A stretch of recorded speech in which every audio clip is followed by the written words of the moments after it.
Takže čus všichni, co se díváte na tohle video. Já jsem Lukin.net. Ještě než začneme s tímhle videem, tak bych poprosil subhype pro mýho kámoše, který teďka kameruje, jmenuje se Jendix. Jeho kanál bude v popisku. A prosím o ten jeden poslední sub, abyste mu to tam dali, protože dneska večer chceme natočit parkour speciál za jeho 20 odběratelů. Ve kterém budeš zúčastněný. Jo, takže ať to může ještě jako co nejdřív uploadnout, jo. Tohle video je speciál pro lízání dír, prosím family friendly, za mých 5 odběratelů. Tak jdem na to. Tak jo, první spot jsem mu tady připravil. Tady to jednodušší a je to toto. Tato díra. Tak jdu na to. prolejzej.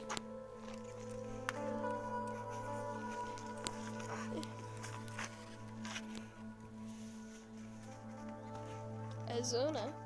Jo, Tak jo, to byla první díra, jaký máš pocit? dobrý.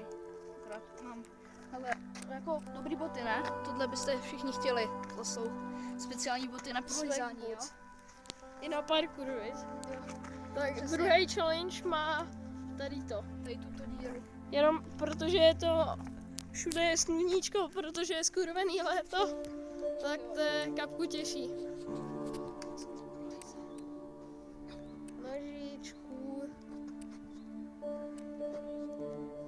To je zase cringe, ty vole.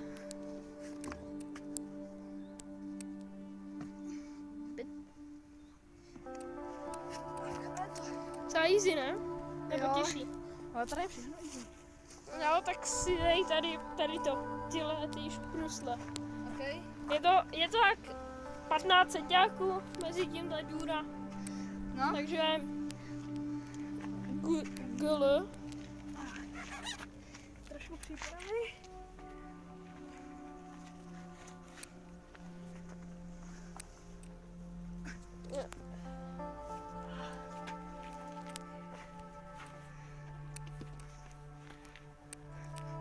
Jako easy.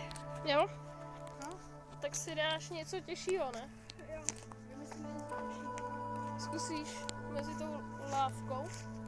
Jak to bude? Ano, mezi tou lávkou. Můj ukáž, kterou díru tam jsou dvě. Tak tuhle.